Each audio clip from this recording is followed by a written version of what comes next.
नमस्कार मित्रों, जैसा कि बहुप्रतीक्षित उत्तर प्रदेश शिक्षक पात्रता परीक्षा जो पेपर आउट होने के वजह से टल गई थी, वह आज सकुशल संपन्न हुई है। उस परीक्षा के फर्स्ट सीशन यानी प्रथम पाली के प्रश्न पुस्तिका सीरीज सी के first child development and teaching method के आंसर की जारी किया जा चुका है, पहले ही आप देख लीजिए। उसके बाद जो विषय से संबंधित पर्यावरण हमारे विषय से संबंधित रहा, तो पर्यावरण का अब देखना है। यह फर्स्ट पाली का है और प्रश्न पुस्तिका सीरीज क्वेश्चन बुकलेट सीरीज सी का है। भाग 4 जो है इन्वायरमेंटल स्टडीज से है, तो इसे देखें इसके आंसर की को। तो आइए बिना देर किए शुरू करते हैं। पहला क्वेश्चन पूछा गया था, सर्वाधिक जैव विविधता पाई जाती है, तो इसका जो सही उत्तर होगा वह है ऑप्शन तीसरा, शांत घाटी में। प्रश्न संख्या 122 पूछा गया था, एलपीजी के संदर्भ में क्या असत्य है, तो इसका सही उत्तर जो है वह है दूसरा, मीथेन उत्सर्जन करने वाला, यह असत्य कथन है। आइए अगले प्रश्न को देखें।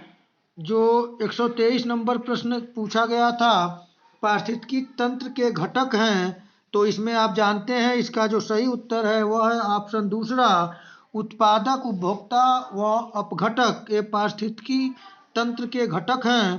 प्रश्न संख्या 124 पूछा गया था, मकर रेखा है यानी मकर रेखा की स्थिति पूछी गई थी, वह 23 से 1/23 अंश साउथ है।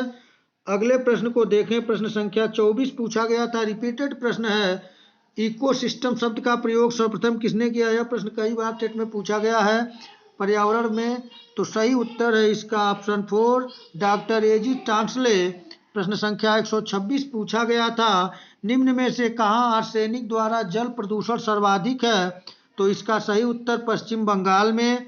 आइए प्रश्न संख्या 127 को देखें। पूछा गया था, पर्यावरण के अंतर्गत भारत में पश्चिमी घाट के दक्कन शुष्क है क्योंकि रेन शैडो प्रभाव है। प्रश्न संख्या 128 पूछा गया था, वन्य जीव सुरक्षा अधिनियम पारित किया गया था, सही उत्तर है ऑप्शन तीसरा, 1972 ईस्वी में।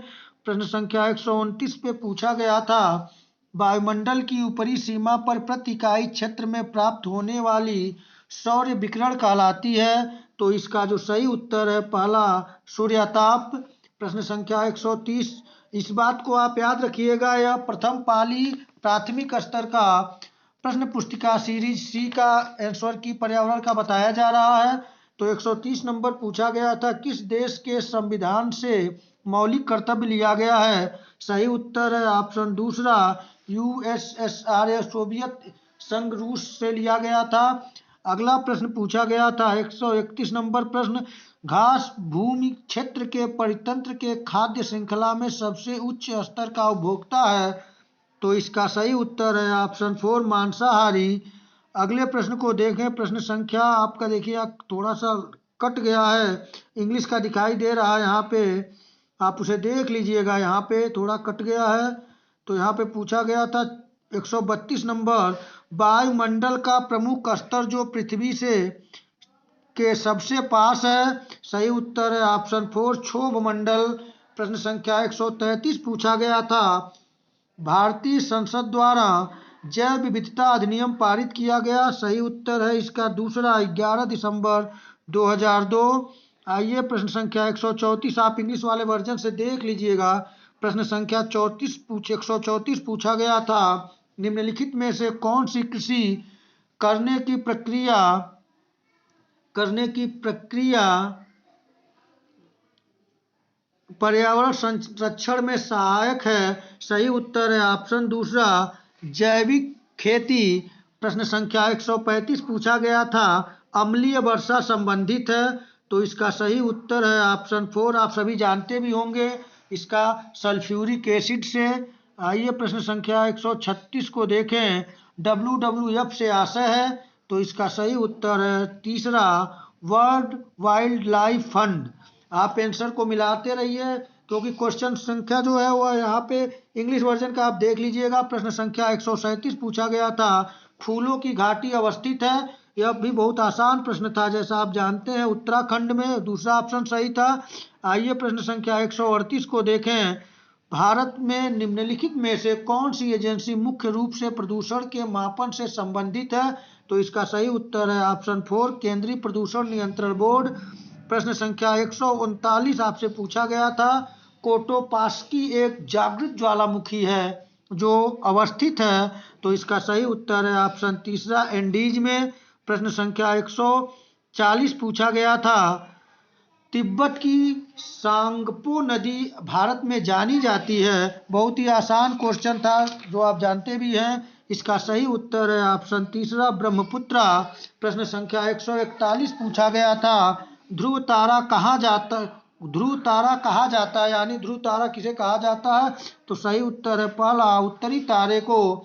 जैसे कि हम लोग छोटे छोटे थे तो हम लोग जब बाहर खलिहान, खेत खलिहान में सोते थे, फसलें पक जाती थी, तो वहाँ हम लोगों को बाबा रहते थे या चाचा रहते थे, वो बताते थे कि ध्रुव तारा कहाँ है, दिखाते थे। तो वहाँ से देखिए कितना अच्छा प्रश्न पूछा गया था। आप सभी का अच्छा हुआ होगा। प्रश्न संख्या 142 पूछा गया था। भारत में प्रोजेक्ट टाइगर प्रारंभ किया गया था? ये भी क्वेश्चन आपको बताया भी गया है, पिछले वीडियो में हम बताए हैं। सही उत्तर है ऑप्शन 4, 1973 ईस्वी में। प्रश्न संख्या 143 पूछा गया था। कान्हा राष्ट्रीय उद्यान भारत के किस राज्य में स्थित है? तो सही उत्तर है ऑप्शन 4, मध्य प्रदेश में। 144 नंबर प्रश्न था। लखनऊ समझौता 1916 किन दो के मध्य हुआ था? तो यह जो हुआ था सही ऑप्शन 1 है, कांग्रेस एवं मुस्लिम लीग के मध्य 1916 में लखनऊ समझौता हुआ था, जिसकी अध्यक्षता आरसी मजूमदार ने किया था। मजूमदार जी ने किया था। अगला प्रश्न देखते हैं। प्रश्न संख्या, जंगली गधों का अभ्यारण्य कहाँ है? तो जंगली गधों का अभ्यारण्य भारत के गुजरात राज्य में है। 4 ऑप्शन सही है। प्रश्न संख्या 146 है। कार्बन डेटिंग संदर्भित करता है? ये भी आसान क्वेश्चन है, बताया भी जा चुका है आपको पिछले वीडियो में। इसका सही उत्तर ऑप्शन 4, प्राचीन स्थलों में मौजूद हड्डियों या सामग्रियों के आयु मापन में। प्रश्न संख्या 147 पूछा गया था। संविधान सभा ने कब राष्ट्रीय गान को अपनाया? तो इसका सही उत्तर है ऑप्शन 4, 24 जनवरी 1950। अभी आगे आने वाला डेट कल संबंधित पूछ दिया था। प्रश्न संख्या 148 है। बायोमैग्निफिकेशन है? तो इसका जो सही उत्तर है पहला, समय के साथ उत्तक में विषैले पदार्थ की बढ़ती सांद्रता। अगला प्रश्न देखें। 149 नंबर प्रश्न पूछा था। 149 नंबर प्रश्न पूछा गया था आपसे, निम्नलिखित में से कौन जैव मंडल का अजैविक घटक नहीं है? तो सही उत्तर है ऑप्शन तीसरा, कवक। और 150 और लास्ट पर्यावरण का जो प्रश्न था, ग्रीन पीस इंटरनेशनल का मुख्यालय अवस्थित है? आप सभी जानते हैं, पेपर आपका ये आंसर सही होगा। सही उत्तर है ऑप्शन तीसरा, एम्स्टर्डम में। तो मित्रों, हमें जहाँ तक लगा है कि पर्यावरण का प्रश्न भी बहुत ही ठीक रहा है। जिस प्रकार से आपका साइको का यानी चाइल्ड डेवलपमेंट एवं टीचिंग मेथड का पेपर रहा, उसी तरह से आपके इसमें 30 में 25 तो मिनिमम सही हुए होंगे, और कुछ बंधुओं का 30 में 30 सही हुआ होगा। तो जिनका सही है उनको भी बधाई, और जिनका नहीं पेपर सही हुआ है उनको भी बधाई। वो निरंतर तैयारी करते रहें, क्योंकि असफलता ही सफलता की कुंजी है। बस आप निरंतरता बनाए रखें। तो आज के इस वीडियो में इतना ही, फिर तैयारी करते रहिएगा। मैं नेक्स्ट वीडियो लेकर आऊँगा। तब तक के लिए नमस्कार।